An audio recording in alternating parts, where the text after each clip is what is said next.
Hello, everyone. Thank you for making yourself available in this panel. We're going to have a great session here. So my name is João Pinto. I am board member at eBankit, a company that is specialized in omnichannel throughout different continents. We have presence in 4 continents. In particular as well, we are expanding in Canada when we managed to organize this session that is going to be quite interesting, which is Omnichannel Payment is a global experience. So we've got here different experience from different parts of the globe. We've got from Canada, from South Africa, from Switzerland, and as well some different experience from Poland and Portugal with Ricardo. I will start with asking each one of the members of the panel to make a brief introduction. Starting alphabetical order, we'll start with you, Audrey, if that would be possible. Good day, everyone. I'm Audrey Leiber. As mentioned, I'm from South Africa. I work for a bank called African Bank, and we are a provider of transactional as well as loan and savings products to our market. Our market is about, South Africa, the population is about 60 million, of which a large portion is what we call the unbanked market. But we do service about 40 million people in South Africa as banking, and in African Bank per se, we have about 1.5 million customers. I'm head of our omnichannel here. Thank you, Audrey. I will follow that with you, Jana, if you could present as well yourself. Good morning, good afternoon, everyone. Jana Melnicek. I'm VP Digital Banking at Coast Capital Savings, so oversee our digital banking and digital experiences here at Coast. Very excited to be joining today to talk about payments, which of course is a really big part of our day-to-day banking at Coast. We're one of the largest credit unions in Canada and have been very focused on digitization and for all of our services for our 550,000 plus members. Thank you, Jana. I will pass to Massimo, if that will be possible. My name is Massimo Catrambone. I'm from Hypothekarbank Lenzburg, a regional bank in Switzerland.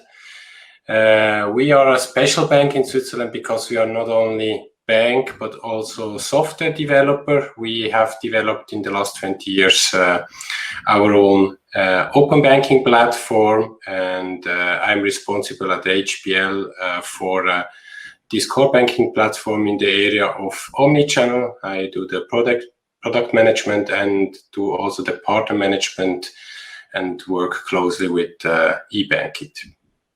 Thank you, Massimo. And the last, but obviously not the least, Ricardo, if you could as well introduce yourself. Thank you, João.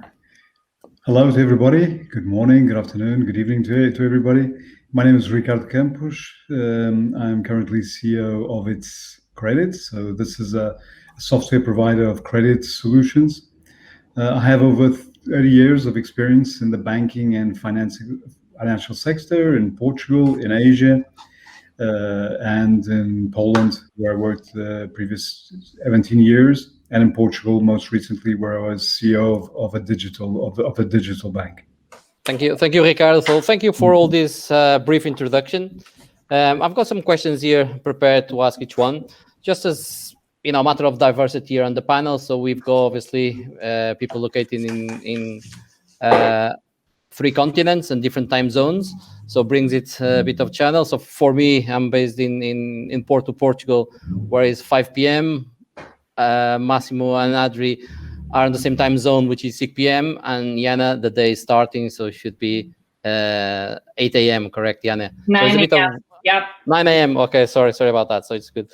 So first topic I would like to bring here to our conversation is we're talking about payments and digital payments, and try to understand a bit what is the digital reality on each country, what is the position of retail payments, in particular how apps are evolving in your countries, and as well, with this phase of pandemic, how you thought that the importance of these channels kind of impacts obviously the financial institutions that you work and the population in general. So I will I would start here with you, Jana, if that would be possible. Just if you can talk a bit what is Coast experience and Canada experience as well in terms of digital and apps payments. Yeah, absolutely. We have been lucky to enjoy many of our digital payments migrating to the digital platform. So more than 90%, 93% of all day-to-day digital payments transactions are being conducted through our digital online mobile banking channels, so payments and transfers.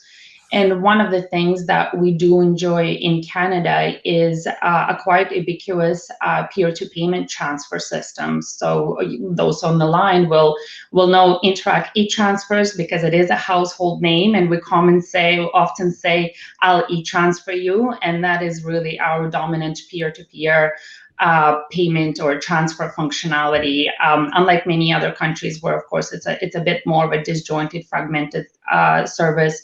Something like in US, PayPal and Venmo, so many different players who've stepped into that space. Whereas in Canada, we're quite fortunate with having that system in place and providing that service to all Canadians. And in terms of POS payments, credit cards, of course, are still our king. We have seen cash fallen to historically low usage, and of course, pandemic pushed that momentum forward, and cash now accounts for only 5% of all of our POS transactions. Mm-hmm. So quite low number, and this is where our cards and mobile payments are on the other flip side, of course, growing. So credit cards, debit cards have been digitized, and mobile usage, so tokenized usage of those cards through your mobile devices, definitely growing. It's not the dominant space yet. Contactless payments are definitely growing in adoption as expected. POS volumes, however, have fallen over the pandemic years, about 10%. And so that shopping volume has been replaced by digital payments. So online, e-com, mobile payments, that's where we're seeing a lot of growth. Yeah, that is very good. Very impressive with the numbers as well of the digital users on the platform from your members. That's fantastic. Audrey, I know South Africa's got a different reality as you introduce yourself in terms of banking population, and you obviously face different kinds of challenge. So if you could bring in some highlight of the challenges that you face as well there with payments and digital payments. Yeah. So in Africa, cash is still king. So cash is a very large portion, and a lot of industries like the mini taxi industry, where a lot of people used to get to work, only accept cash. So it's a hard reality, and people obviously use their bank cards to access this cash whether it's via retailers or ATMs or stuff like that. So cash prevalent, and hence your point of sale usage is also still largely prevalent in South Africa. Peer-to-peer transactions is the one that actually it's trying to kick its heels in South Africa, but the take up really isn't that good. So we do have your PayPals and your QR codes and all those Apple Pay instruments also in South Africa. Take up is sort of on a let's just play and see level kind of thing. It's not widely adopted, and but other instruments are. So your EFT is widely used, and since the pandemic, yes, we also did see a large increase in our digital transformation, but nowhere near the 90% that was mentioned. We probably went from 20% that's using the digital channels to about 45%. So we did see a doubling in volumes, but there's still quite a lot of people that is not digital savvy and hasn't been onboarded to those platforms yet. Thank you for that explanation. At least we can see that, let's say, taking the bad event is pandemic, on digital, it kind of speed up everyone's. Massimo, I know on the pre-run of the event, you had an interesting description about Switzerland and payments. What is the Swiss reality in terms of the digital payments? Yeah, when people think about Switzerland, maybe they think about the James Bond movie where there is a bank clerk handing over a briefcase with a lot of cash. In fact, Switzerland is a cash country, but there is a lot of digital payments also done before pandemic and speeded up during the pandemic. We have a very strong Swiss interbank clearing platform to do bank-to-bank payments. People are used to do payments over internet banking, over mobile banking, pay the invoices like that. There are also coming up apps. We have an app developed from the banks that allows to do peer-to-peer payments instantly, and also to pay online with that app and in the shops. So it's coming up. And we have also the classic cards payments, also a lot increased in the last years. I would say we have in Switzerland really a lot of options. There is also an app to withdraw money in the shop or in the restaurant. So you can pay digitally, but you can then withdraw money over such an app. This is also an interesting use case. I think from our point of view, there will not be one solution in the future. We have several solutions. We have also e-bill, where you are getting the invoice directly in your e-banking, so you don't need to send paper to the customer or emails. You get it in a secure way, and you can also configure automatic payment of such bills. Thank you, Massimo. You brought here some different topics and different things that we're going to explore later within the panel. So, I presume the business case of briefcases in Switzerland is going down. So let's people carrying with us with a case full of money. On a different topic, Ricardo, I've been having the pleasure of work with you as well in, let's say, in your previous part, and in particular, I've followed closely, what you involved in Poland, and the creation made by the banks associations of an entity for payments called BLIK. I wonder if you could explain a bit what was the drive and the results that you achieved with BLIK. Sure, John, of course. First, just a little bit of a context, I would say. Poland was mainly a cash society, so a lot of cash, foreign exchange, cantors, they call them there, the exchange currencies. But very quickly, digital grew very fast in Poland. So the Polish are very into innovation and digital. So banking apps really spread very, very fast. You have now over almost 15 million active users of mobile apps in terms of banking. Now there were quite a number of startups, fintechs that came up with payment solutions like pay by link solutions, these exchange rate solutions, and then Apple and Google also came up, started pushing in their applications.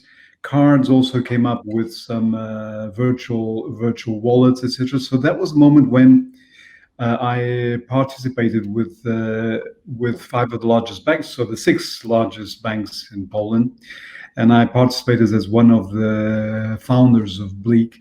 And it was a very interesting project because we thought about how can banks really get into this field and not be left out. And so we thought about creating a mobile payment scheme, right? Very simple, right? With a 6-digit code. So outside of cards. So this was also part of wanting to have a separate mobile payment scheme that was separated from card rails, right? At that time, most people in the market were saying, but why are you doing that? It makes no sense. It takes a huge time to launch a payment scheme. It's very extensive, etc. But we went ahead. So we started up as a founding member and then accompanied it. We set up a team, this group, this joint venture.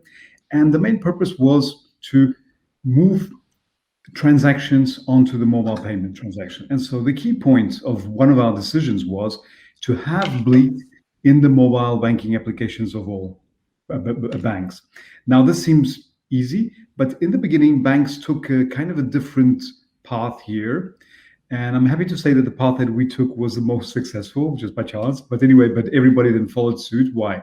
Because we decided not to have any onboarding at all. So all of our customers that were using our mobile application were automatically enrolled in Bleak, and they had immediately the 6-digit code, which they could use. So what type of services we had? So of course you could withdraw money on an ATM without a card, just with the 6-digit code.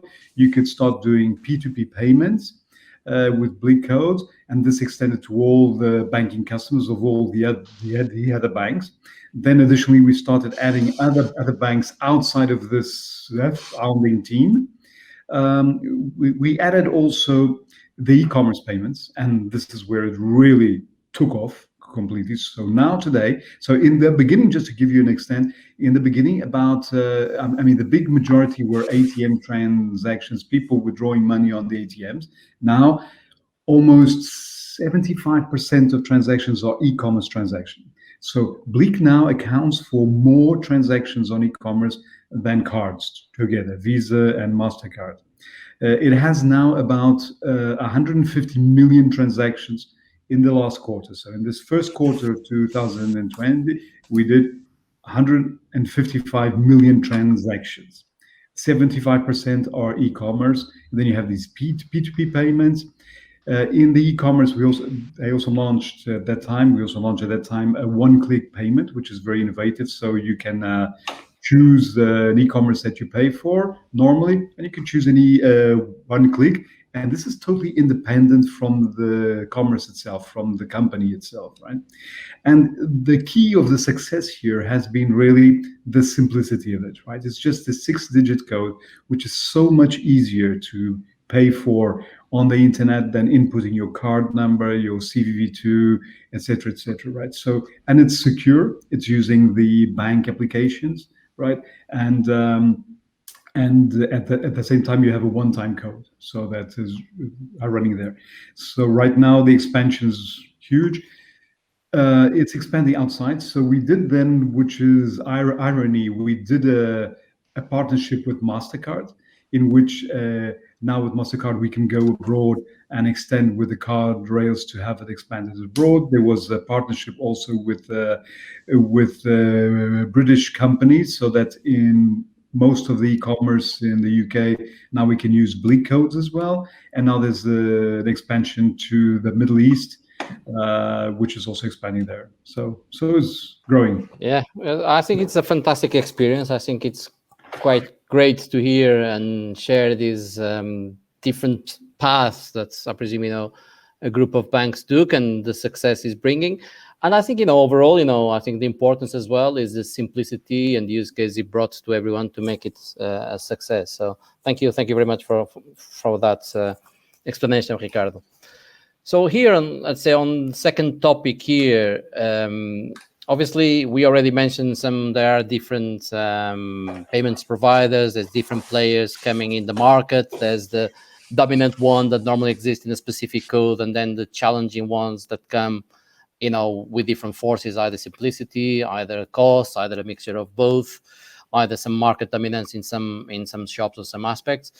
So what I like to see is, obviously, from your experience within your roles, how do you see these payments provider, the enters of fintechs, and the evolution within your country and from your bank overall? Massimo, you seem, on the first answer, to have a lot of things already built with HBL. So if you could, tackle this question first, it will be great. Yeah, sure. We have in Switzerland a market that is not that much regulated like in the rest of Europe, and we see a lot of players acting in our market, especially fintechs that are starting with fintech banking license and so on. So in our eyes, it's the key success factor is not working closely only with one player, but to keep several options open and to provide to our customers more than one option, as much options as possible, and to have the flexibility to do that. For that, we have our own open banking platform, Finstar. And with that, we provide open APIs, so we can, over this integration, have a fast integration, time to market that allows us to integrate in weeks or months with new players in the market if we decide that. We have also in our market neobanks, like maybe some people know N24 or Revolut, similar actors we have here in Switzerland, neobanks that use our APIs to do the onboarding, open an account, do the all transactions, and this gives also the opportunity to them to integrate with additional players. So we don't have only the integration with the neobank, but then the neobank has an integration with players like TransferWise and so on. So it's an ecosystem. We realize that we have to be part of the ecosystem and not the only solution, and this gives us an advantage compared to other classic banks. It's a fantastic path. Obviously the question will be, try to follow up then these numbers, overall, on the percentage of payments, what's, then what is people using, but we'll leave that question to another time. Audrey, I'll address you now, a similar question. So in terms of different players in South Africa, what is the scenario there? Are they coming new players to the market? And in particular, then how is African Bank looking at these players, and how they how is the bank basically engaging and integrated with these players in case, it's part of your business strategy? Yeah. So obviously, because we're using the eBank platform, we've got the front end separated from the back end, and we're working through this API layer. And via this, we focus basically on two areas where we do get the fintechs involved quite a lot. So the first one is to do with security, and getting different security layers on it. So whether it's two-factor authentication, we've got companies in South Africa that sort of specialize in different ways of doing fintech and two-factor authentication. So we're basically moving away from things like one-time pins and so forth, and getting smarter ways to do that. And then the second one is also we're at least fortunate to have a very good home affairs that's got biometric data and even facial recognition going. So we're also starting to use a lot of your bio kind of authentication, which is not to your device, so it's not a selfie for myself and it's verified against my device. It actually goes up to our home affairs and verify you there. So a lot of biometric verification. So that on the security side is the two things that we play with. And then on the payment side, there is definitely a lot of people and companies emerging in the integrated space. So we do a lot of buy payments, if I can call it like in South Africa. So you'll typically buy tokens for electricity or data, or even bus tickets or those kind of things, which you actually buy directly from the supplier, and you integrate with a retailer that they can get the token at the retailer or directly, or even send the cash to the retailer. So there's a lot of fintech players that does these integration kind of things. So they will integrate from their side with all the municipalities and so forth, and you'll just link directly into that. So that's sort of also a huge space, is that these companies is forming and trying to get as many services. So whether it's bus tickets or lotto or electricity, they're trying to add as many possible entities onto these platforms, and then you just do the single integration, and obviously there's some commissions involved. So that's the two biggest fintech play areas for us at the moment. Yeah, so thank you, Audrey, for this feedback. I think it's fantastic how the different regions are, and how you can address this type of issues by making it available for people to purchase and make bill payments and using the apps. Ricardo, different question as well for you. I know that you were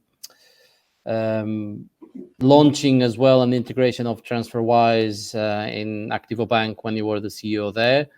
I wonder if you could talk a bit about, what was the drive to launch that, and some of the results you achieved with this integration from TransferWise in the apps. Sure. I think this is a good example of how banks can cooperate with fintechs and vice versa.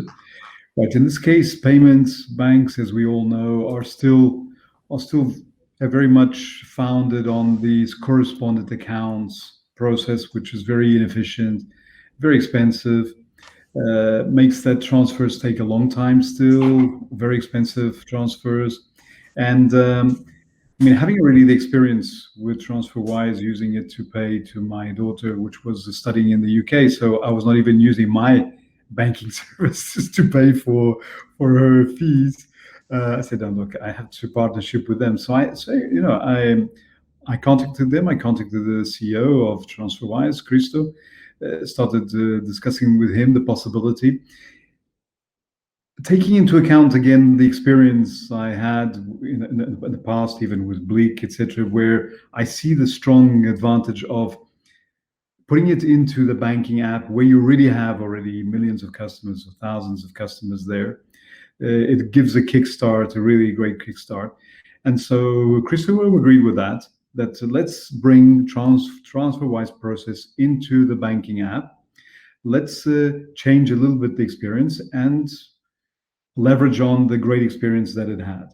So what we did was we integrated the services. So this means that anybody that is already using TransferWise, when they logged into our app, they were able to see the possibility to pay with TransferWise, and then they could upload immediately and automatically all their history, so all their past. If they're already users of TransferWise in the past, they could upload all that history of their beneficiaries, their accounts, and all of that, so they wouldn't lose any of that, and start immediately doing the payments there. And the advantage that customers had is that they don't need to transfer money to their card or to upload cash onto their cards, etc., because it's anchored onto the banking account.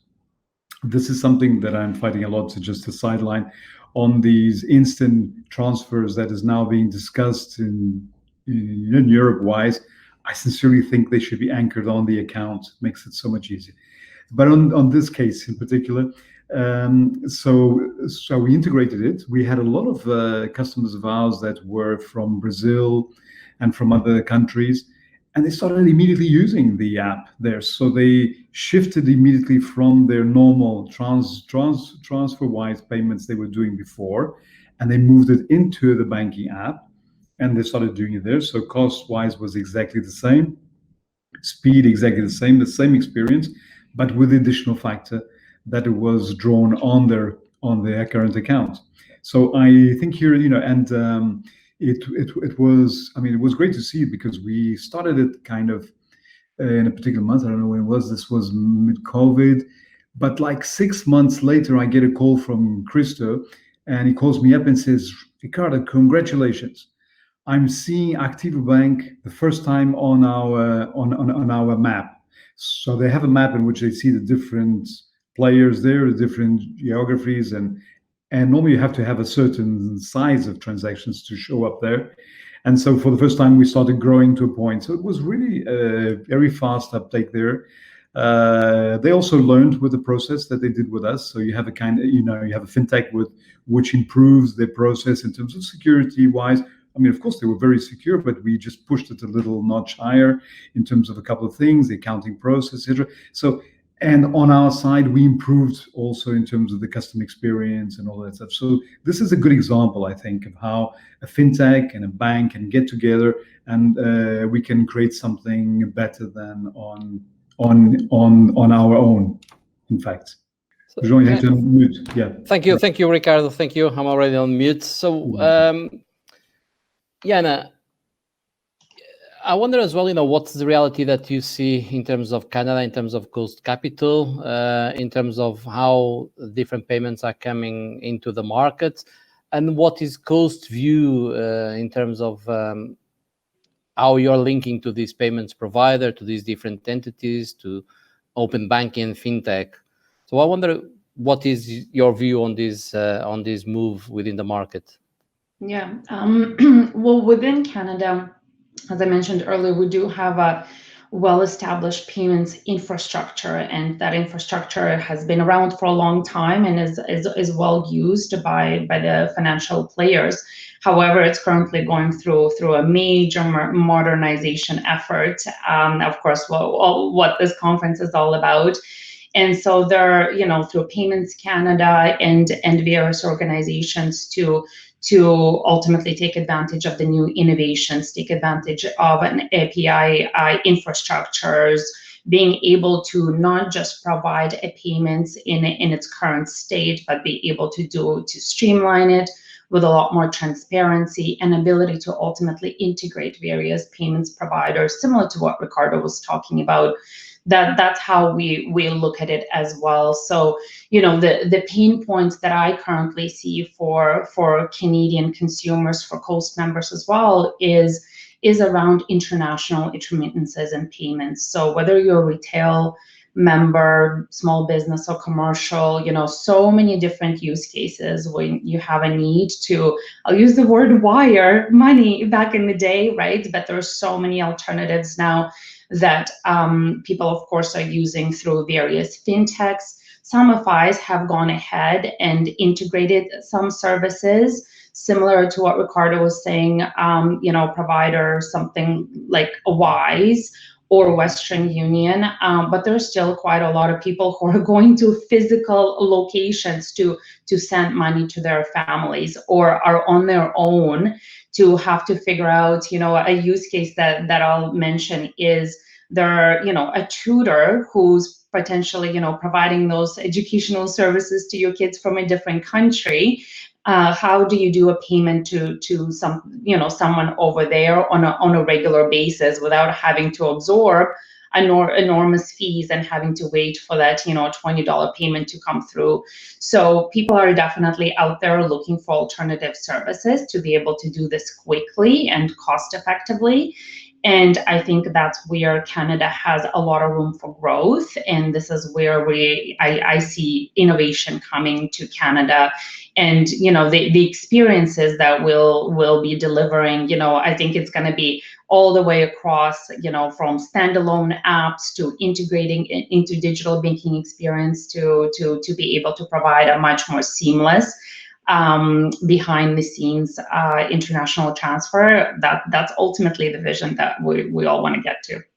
Thank you. I see, there's a common pattern, between all these different regions. I presume now would be probably the adoptance of killer apps, of killer applications that will make it to go faster. And obviously, what we see always on digital area is two topics. One, obviously, to do with security and how secure you make the transactions, and then obviously from the user, all the simplicity and the cost that you have to attach to these different types of solutions that you're going to address and to make them work.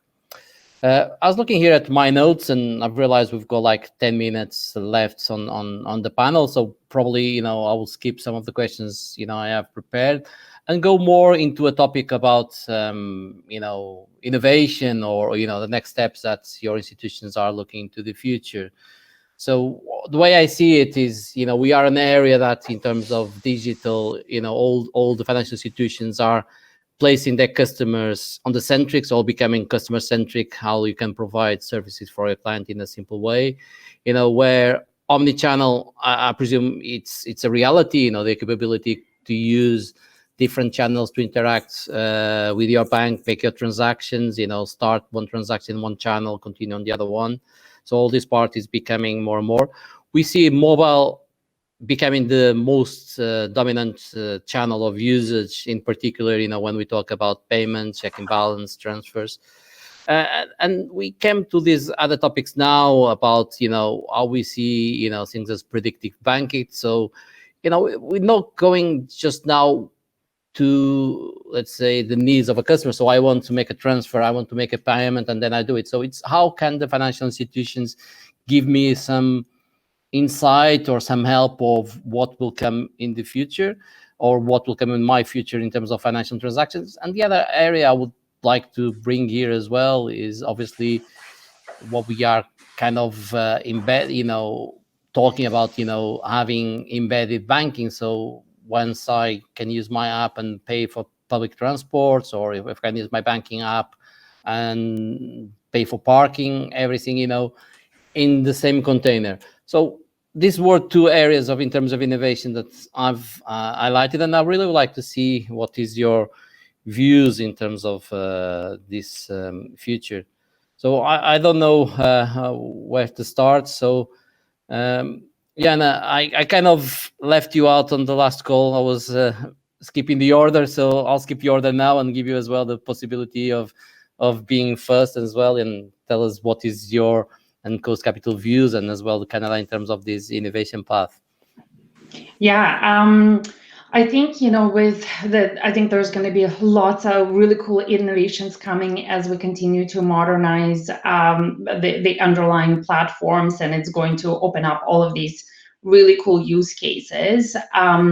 Where I see, Canadians sometimes maybe a little slow to pick up on some of the innovations, but what we have seen is when those innovations are being sort of integrated into the established financial institutions' experiences, that's when the adoption happens, that major curve adoption comes from. So trust and security definitely has a really big role to play in that.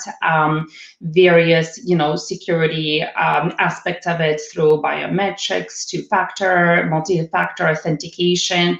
And then ultimately having that peace of mind is very important to the Canadian consumer.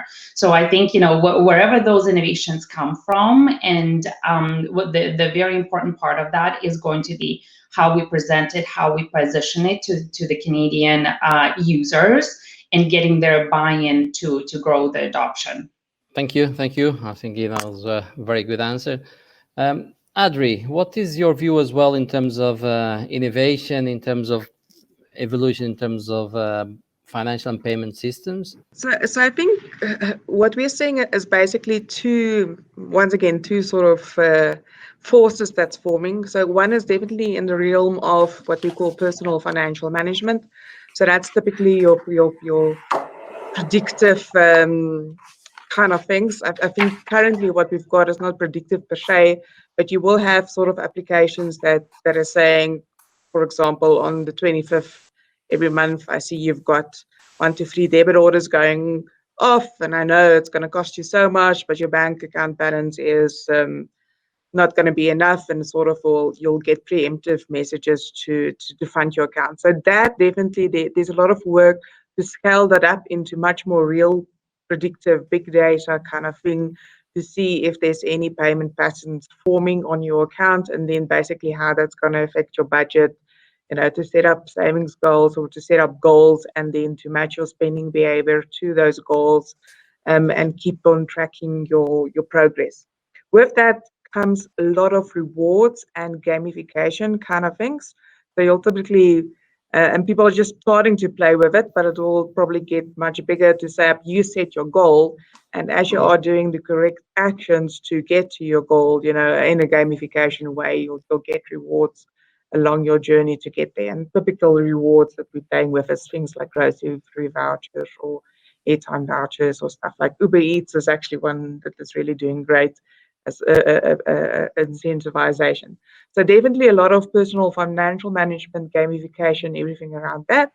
And then, as was mentioned, definitely international money transfers, but obviously still with us, cash is king. So there's a lot of problems specifically in Africa to send money to your family in Malawi, but you can't do TransferWise because it's not a cash solution. So it's integration into somebody that can actually give them the cash and not just have it in a digital bank account where they can access. So it's really from electronic transaction into somebody either accessing the ATM network or integrating into a retailer network that can actually give the person on the other end some money. So there's a lot of innovation and different integration partners we're seeing in that space.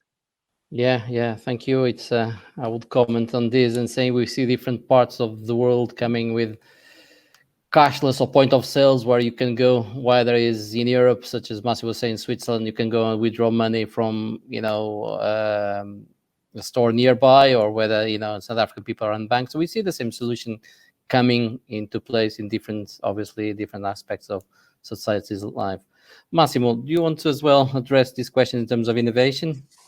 Yes, what I can say is, in general, pain is a pain for the people, because you have less money afterwards. So it should be fast. You should not realize that you are paying. This is what the merchants want, and on the other side, the bank has to provide to the customer a way to manage the money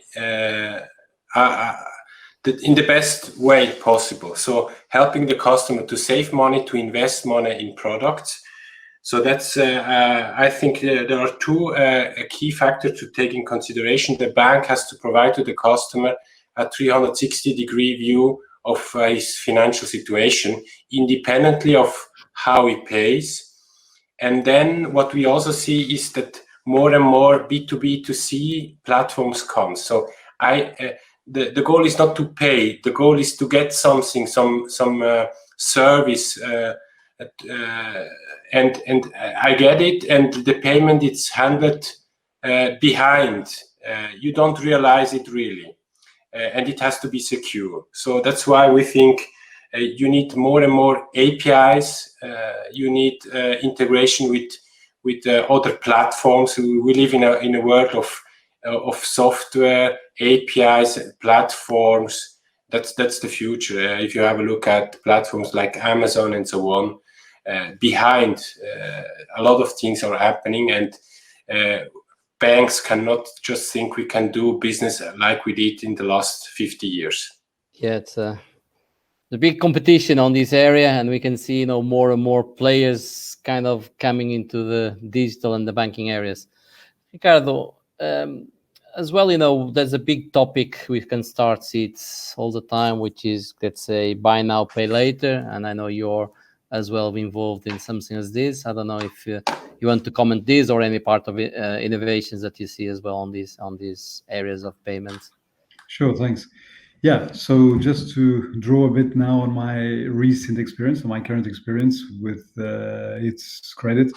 So this is the credit software house. So I think in terms of, before getting into the technologies, I think this new layer that has come up in the past years of, on one side, responsibility and the other side, sustainability, is also drawing on the technologies that are being utilized.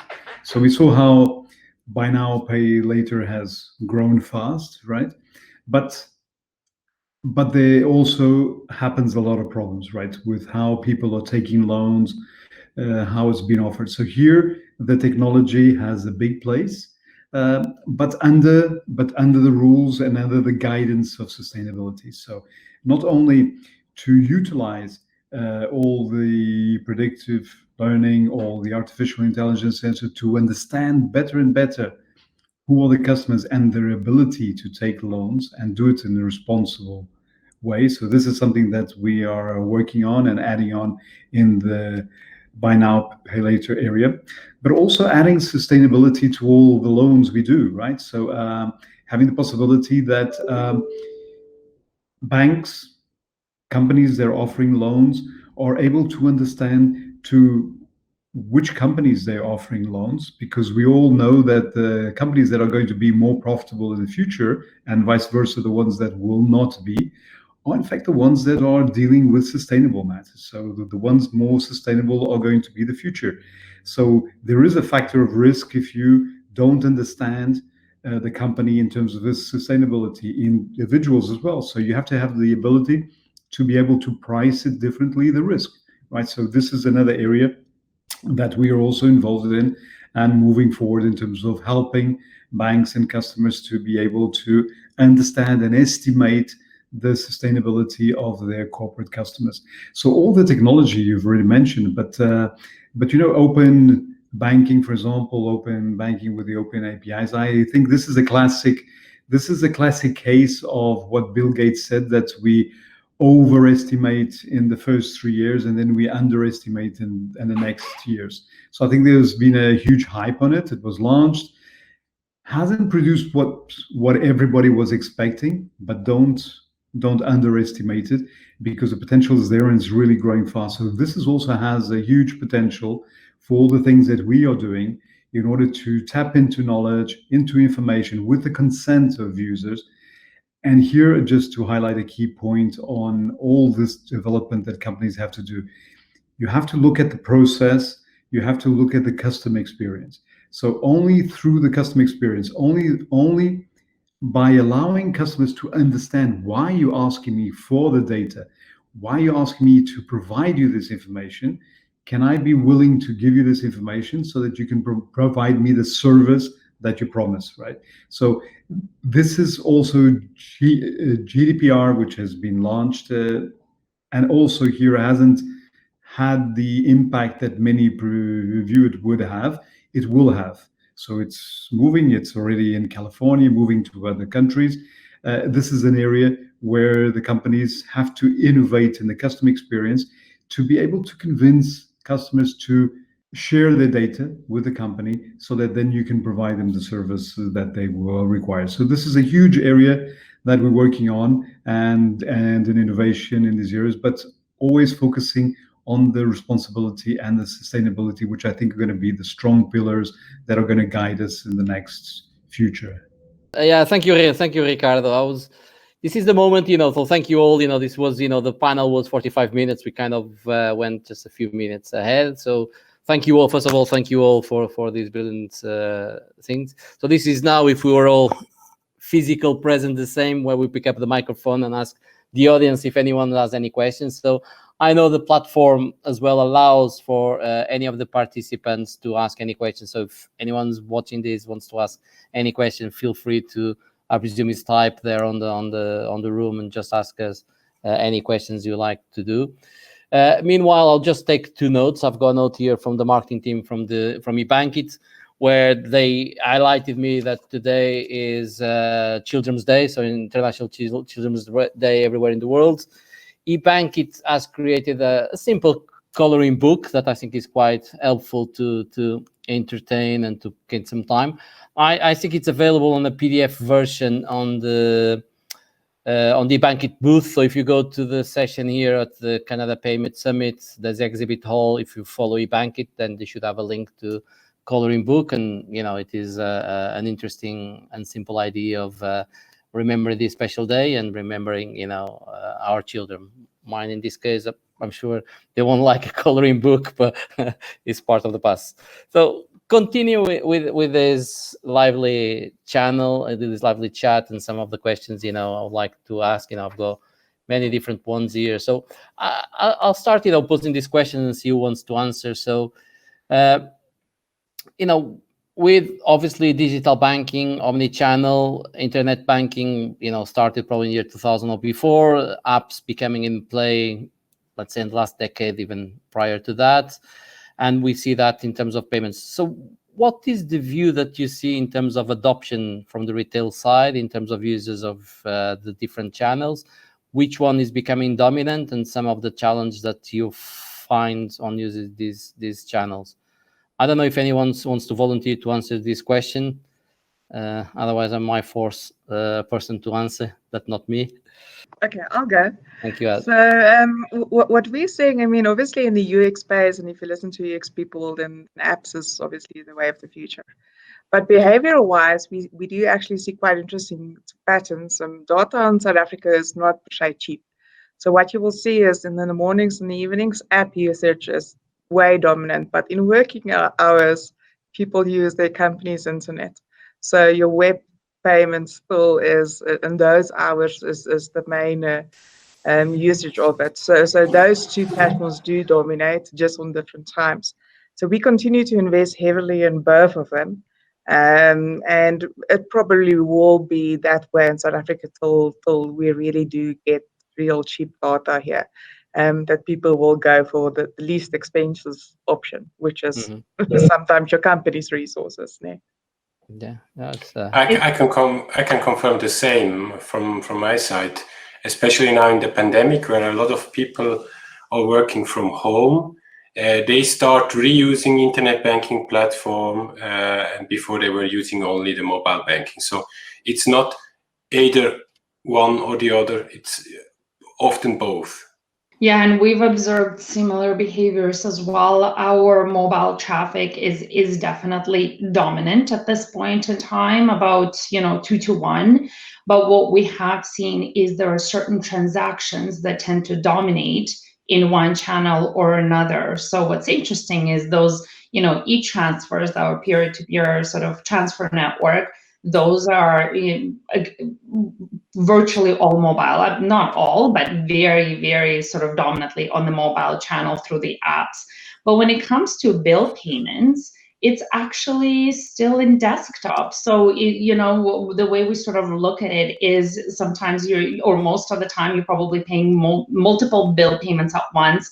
So it takes a little bit of that planning. You're sitting down, you're sort of planning it out, and then desktop channel, and perhaps it's being done during those work hours, to Audrey Massimo's points, but that's where that channel sort of dominates. So it really is, that behavior and the context in which that user is or where they are. I think that's where it tends to dominate. But when it comes to payments, we're definitely going to see, I think, a big growth in the mobile channel, as those payments tend to happen often in the moment. Yeah, I'd like to confirm that both in Poland and in Portugal, the markets that I was following. I mean, the growth has been huge. Like I mentioned with Bleak payments, they grew 100% quarter on quarter, right? So it's a huge growth. Just like to highlight one point, which I think is still a bottleneck and still a moment for development and improvement there. If we want to develop further the mobile banking, which is the key platform with payments, the link to the final payment moment, right? When the customer is paying, that moment, there's still a link. There's still decoupled, right? So banks don't have access to that particular moment, that decision moment, right? Credit decisions are being taken there. Fintechs, it's a fintech ground, like with Klarna and others there, etc. So from that perspective, I think that banks should cooperate more with fintechs in order to get the power of the mobile banking with all this insight that fintechs have on that moment that the customer is paying for taking the decision, because that part is still missing, so that you can get that into the artificial intelligence process, so that you can get a more predictive, more customized decision, etc. So that is the area where I think we still need to grow in order to develop the omnichannel, the mobile banking system with the fintechs. Okay. So thank you, Ricardo. You're welcome. I think we basically run out of time. For me it was a great session. So let me thank personally all of you first to be available for this panel. As well, more important, that I think the contest was very interesting, and it was quite fun for me to be able to moderate this. I think we just have this request here from Esther to put our smiley faces now to the panel. I thank all the people that listen to this conversation. If you have any questions or anything, feel free to ask them here or to contact anyone at the Bankit, and we more than happy to pass any questions as well to the people on the panel. So thank you all, and have a good day.